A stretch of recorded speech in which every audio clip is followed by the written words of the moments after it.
Hello नमस्कार दोस्तों, स्वागत करता हूं आप सभी के अपने न्यूज़ चैनल मीडिया जंक्शन में। यहाँ दोस्तों वीडियो शुरू करने से पहले आप सबसे एक छोटा सा रिक्वेस्ट करना चाहते हैं कि अगर आप लोग इस चैनल पर नए हैं तो चैनल को कर दीजिए सब्सक्राइब, ताकि इसी प्रकार की लेटेस्ट खबरों से आप लोग अपडेट रह पाए दोस्तों। तो चलिए दोस्तों, बिना किसी देरी के वीडियो को स्टार्ट करते हैं। दोस्तों बता दूं कि भोजपुरी के सुपर स्टार सिंगर, जी हाँ दोस्तों, भोजपुरी के super star singer Khesari Lal Yadav पर नेपाल में हमला हो गया दोस्तों।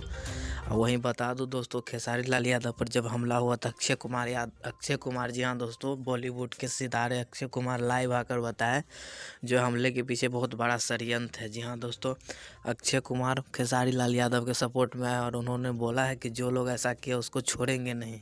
यहाँ दोस्तों, आज की खबर में आप लोग को यही बताने वाले थे कि अक्षय कुमार खेसारी लाल यादव के सपोर्ट में आए हैं। तो दोस्तों, आज का वीडियो कैसा लगा हमें कमेंट करके ज़रूर बताएं। अगर आप लोग इस चैनल पर नए हैं तो चैनल को कर दीजिए सब्सक्राइब, ताकि इसी प्रकार के लेटेस्ट खबरों से आप लोग अपडेट रह पाए।